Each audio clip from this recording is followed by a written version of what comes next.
Hey, welcome back to the Simple Growth Weekly Talk Show. Mike Callan here. A little bit of a hiatus. Took some time off with things crazy around the holidays and the crazy south season here, but want to get back at it and provide some valuable content to the lawn and landscape industry as well as snow removal. We've got a special guest here, Dani Collinson of Blades of Green Lawn Care out of Maryland. And Dani has been gracious enough to join me on Facebook Live here and just absolutely impressed the knowledge she brings to our industry. And specifically, we're going to be talking about recruiting and retention in the digital age. So kind of a quick preview of what we're going to have coming up here shortly, a few months from now. And the dates are going to be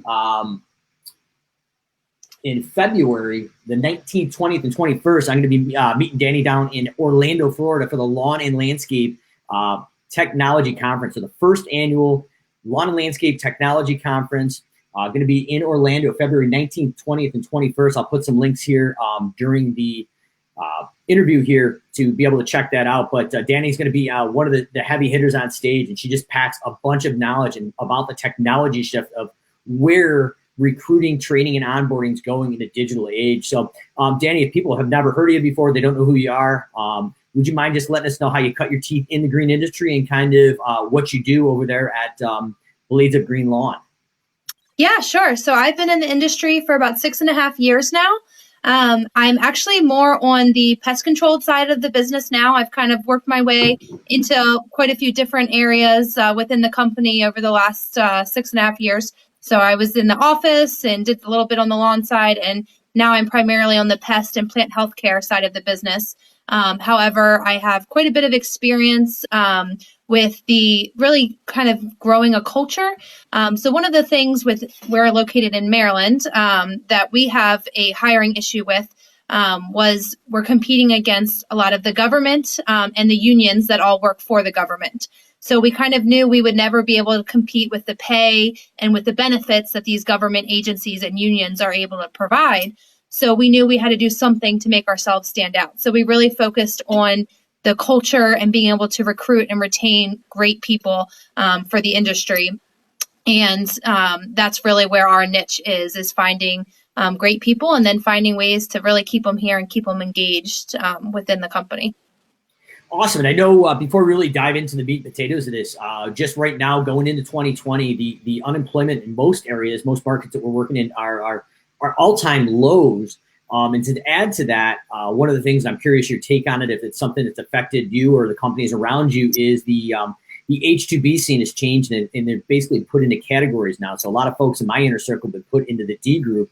And there is an absolute scramble. So I'm wondering if even maybe at your place of work, are you going to be affected by the fact that maybe a lot of your competitors now are maybe in that D group and they're scrambling for local workforce when they originally were relying on that H2B, ladies and gentlemen from Mexico, Guatemala, and different areas for that seasonal work help. So I don't know if you want to kind of touch on the unemployment rate, how that's kind of affected you. And in addition, do you see any direct effect with some of the new changes in H2B, even if you don't use it? Is that going to affect the ability of a lawn care or pest control company to actually go out and recruit and train a workforce for this upcoming season? Yeah, so the unemployment rates are definitely low in our area and in most of our surrounding areas. It's about 3.5%. And I know they're expecting it to continue to drop down even lower. So they're saying 2020, it's going to drop down another percentage point. So we will certainly see how it affects, everything for us. I don't know if we've seen too much direct impact with, everything that's going on. I think that's affecting more of the southern states at this point, where it hasn't quite transitioned this far north for us just yet. I'm sure we will eventually see some of the impacts. And one of the things that we're really doing to try to kind of find people and try to get ahead of that is we're doing a lot of recruiting and hiring even right now, which is considered more of our off season, especially for the lawn care side of the business, where typically we wouldn't start really pushing hiring until the end of February, beginning of March. And our HR team has been wonderful, and they've been plugging away all winter long, even bringing people in to start now, where normally we would hire them and have them wait till the season kicks off. We've been finding odd jobs for them to do in the warehouse, even having them assist with some of our recruiting needs. So even though there may be a technician or even our sales staff, having them really help with trying to source candidates and read resumes, do phone interviews, things like that, to really be able to help us get through the list a little bit faster than what we typically would have been able to get through. And we've seen huge results so far with that.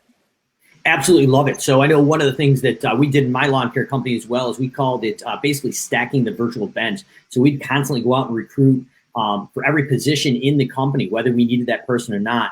So when we were ready to either hit that spring rush, or if we had somebody in the field and they weren't a good fit, we needed to either coach them up or coach them out. We basically had that virtual bench. So and a lot of times in our company, we fell into the bad habit of hiring the first person to the door with a pulse, or maybe even half a pulse at some 10 points. And that obviously didn't work out. But as we're diving into kind of mentioning virtual bench and all things technology, what that makes me think of is this new generation of millennials. And I was wondering if you have any insight of how do we go out and recruit that younger millennial worker? Is there some things that you can teach us about to actually be successful with that millennial worker? Because I know at Callahan's, it was significantly different than it was with the other generations of the past. The game is changing, is what I would say. So I'll kind of leave you the floor there, but how are you attacking that younger generation? Yeah, I mean, like you said, the game is definitely changing. It's definitely a different world, especially with the unemployment market so low. They're not actively seeking you. You have to be actively seeking them.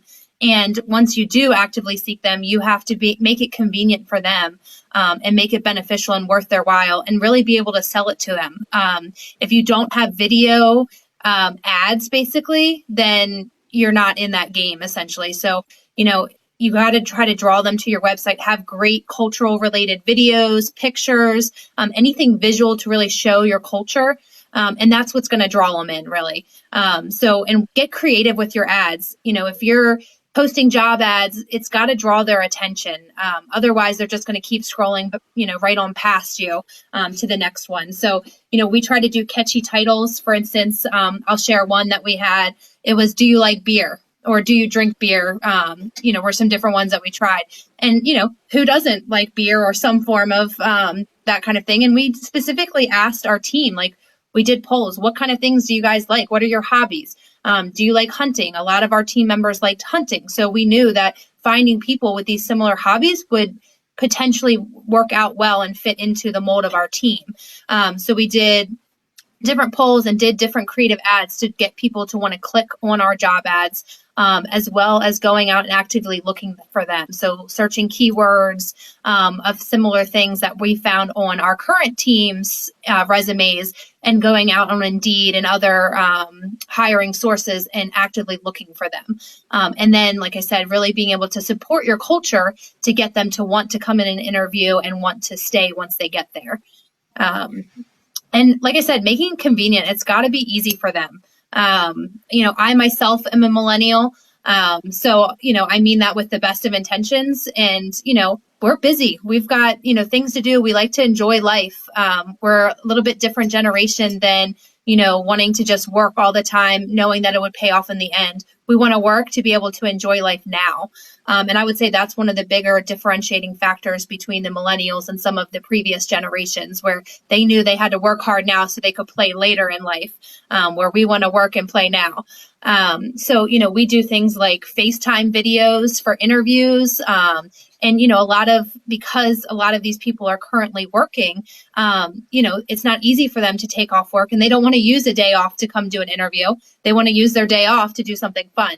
So trying to find ways to digitally be able to do those interviews and eliminate them having to take off work and come in, or accommodate an evening interview, an early morning interview, or a weekend interview, whatever you can to accommodate their schedule and really do it on their time versus doing it on our time. Wow, at least two things there that blew me away. Another one, I definitely want to come back to the FaceTime video. But one thing that got me thinking about that is you talked about culture and how that plays in there. So obviously, we don't want to give away your talk, but I know culturally, at least in both of my companies, culture has been a huge thing, and defining that mission, vision, values, and getting that, especially that millennial worker to basically attach to more than a paycheck. So at that point, I was almost an absentee owner, but we had some major churn or loss of employees after the summer season when we went into the plow season. And these were key people we wanted to basically keep. So finally, I jumped back in the saddle and I said, hey, guys and girls, like, let's have a quick talk. Like, is it the guy who's running the business? Like, no, he's okay. We don't love him, we don't hate him, but he's a great guy. Is it the company? No, the company's great. Is the paycheck? No, the paycheck's great, but that's all it is. And that was the light bulb moment that, wait a minute, something's changed. Just not having a paycheck is enough. And I know once we changed the culture and really started to talk about the things we did and we believed in, we were getting a good 3 to 5 years out of these ladies and gentlemen that were the part of the people we wanted to build a business on. So I'm curious, what if there's one or two things if somebody's watching that could take away is how do we instill that culture in either the onboarding process or maybe as front as right up into the interview, or maybe the ads and different things you're running up front to drive a cultural connection or alignment almost. Yeah. So, as far as the, before they even get in the door thing, having that your website be spot on and really have pictures, videos, images to really drive your culture through your website and through your Facebook.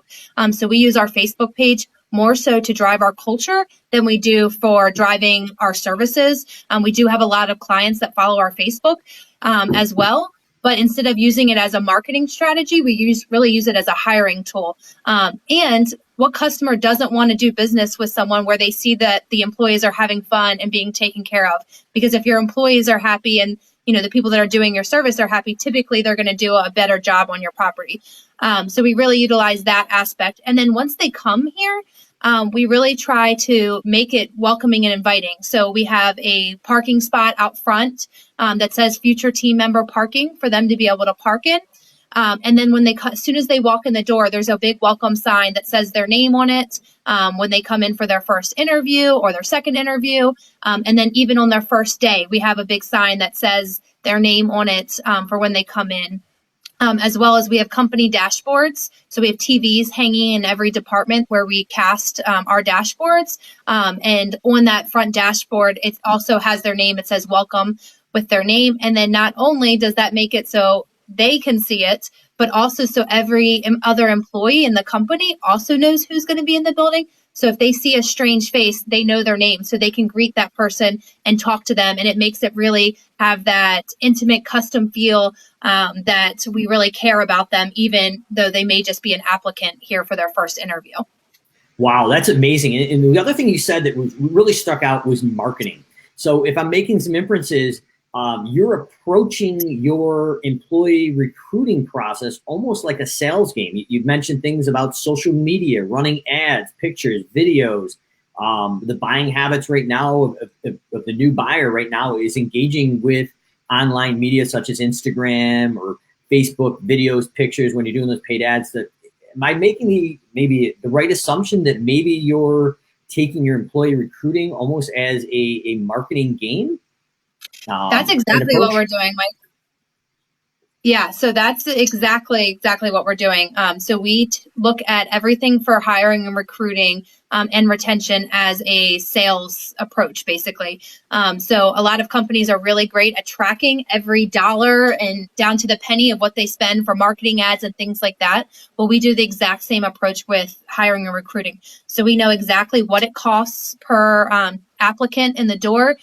We know what ads or close at a higher rate, or we hire at a higher rate on. We know which websites work best. Indeed, Monster, Craigslist, whichever the case may be. We know exactly, down to everything, what works well as employee referrals is one of the highest that we get, closing on. That's huge. And it's very similar to what we did at Callahan's. I think you may have taken it the next level. And it may be a little too forward asking, but I'm wondering, is there a direct correlation of similar to the sales cycle? So you've got your how many leads or how many applicants come down for each source, how many convert into an actual employee, now technically a client in the sales end of it, and you've got your acquisition costs. Have you guys ever tracked the actual, not necessarily the lifetime value, but the lifetime longevity of those different lead sources? Is that something you've ever looked at just out of pure curiosity? Yeah, nope, we track that as well. So, yep, we know there's not much of a statistic that we don't know when it comes to our sales approach or our applicant tracking approach and employee tracking. So we pretty much track all of that, and we utilize that data in how we get our applicants. So we're spending money in the right way.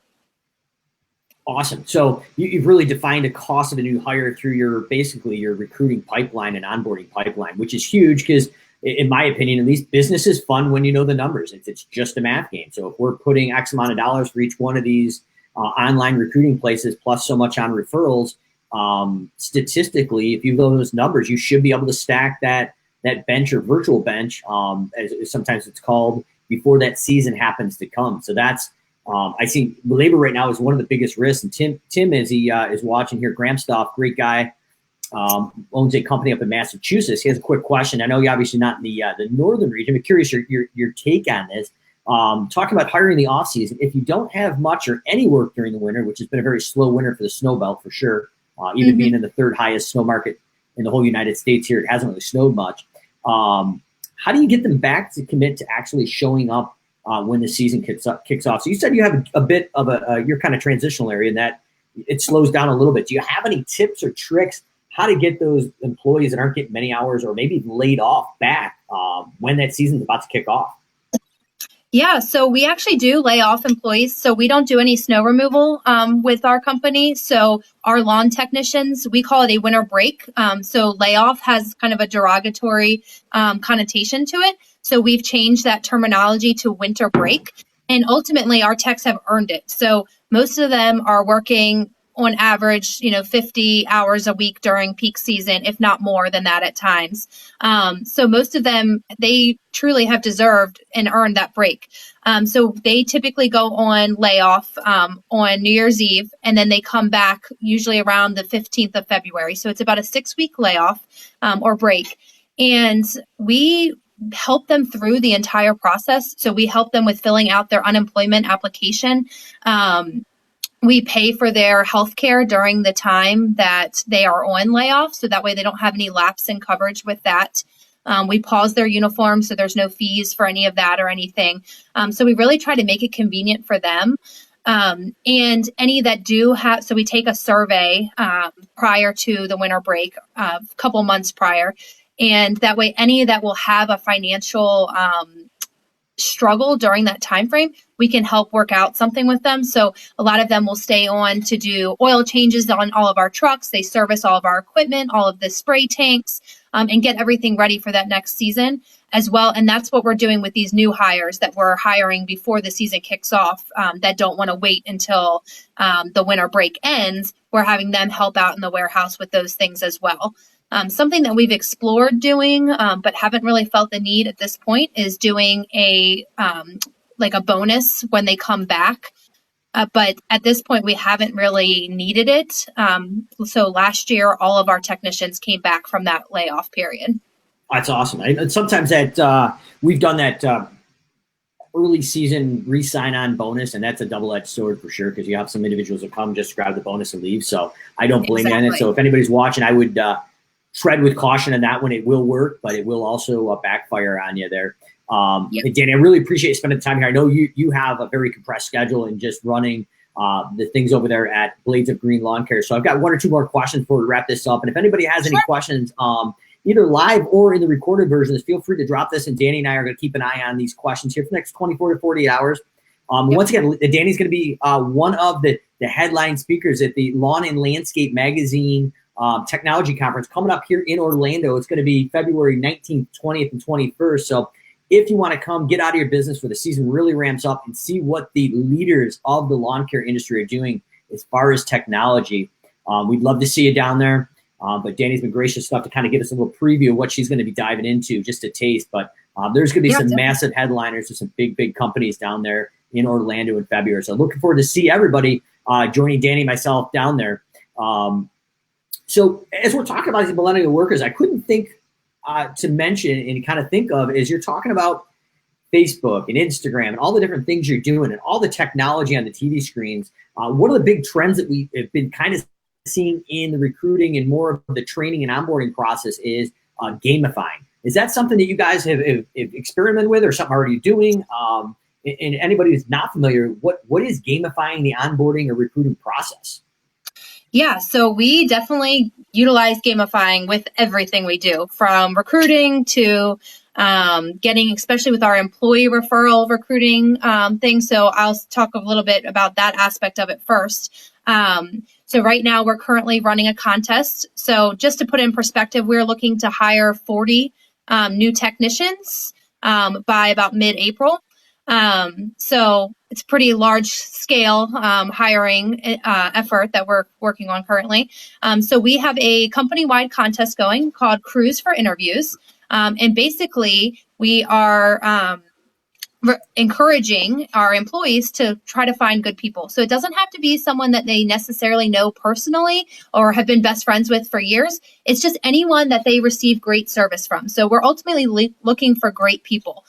So if they go to a restaurant and they have an awesome waitress or waiter, we have little cards that say wanted and show a little bit about our culture on them, and just kind of throwing it out there to people. And, really trying to get them to, want to look for another culture or a new industry. Waitresses and waiters, especially, they work long hours, weekends, things like that.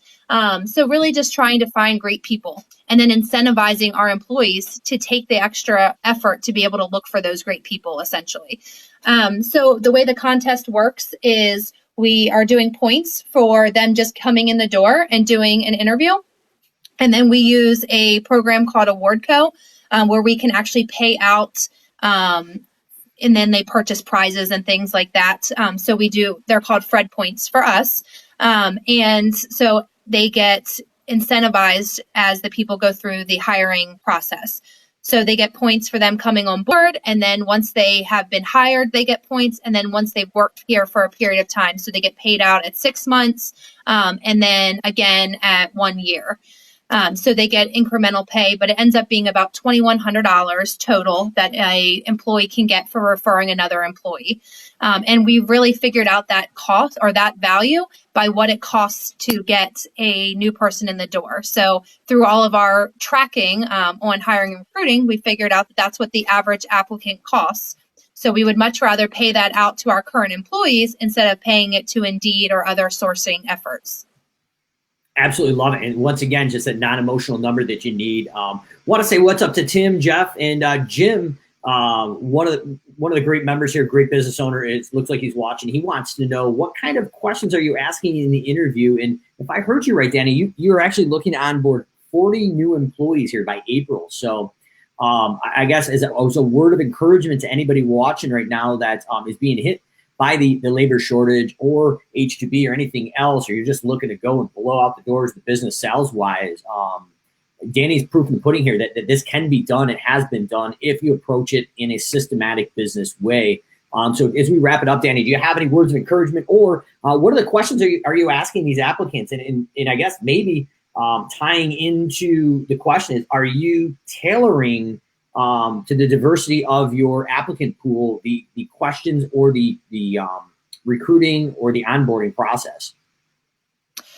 Yeah, so our onboarding process is pretty extensive. Some would probably say that it's too extensive. However, we really want to try to make sure that we find people that are not only the right fit for us, but that we're the right fit for them. So we invest a lot of money into getting people in the door, as well as training them, like most other business owners do as well. Plus, if they were a referral, we've already paid $2,100 to get them in the door as well. So we want to make sure that they're the right fit. So we do have very specific questions that we ask them, a lot about whether their team and how they work on a team. And we make them provide examples, as well as, examples of how they've gone above and beyond the call of duty for clients in the past. Examples from even when they were in school of being, working together on a team, whether it be a sporting team or a group, whatever the case may be. And so we do a phone interview, then we do an in-person interview, and then we do a second interview that includes a working interview. So that way they really get out in the truck with the technicians and see firsthand what it is that we'd be asking them to do to make sure that it's really the right fit for them. Wow. Unbelievable. Oh, my mind is blown. I can't wait to see you. It's going to be in Orlando. We're looking at the February 19th, 20th, and 21st, sunny Orlando. If you're in the Northeast or the North right now, the snow belt might be not a winter break, but more of a spring break here coming up from the cold. Dani, any closing thoughts? If anybody has questions or any things for you, is there any way they can reach out to you, or are you going to be available for comments and questions? Actually, probably better off at the Lawn and Landscape Conference. Are you going to be there the whole time?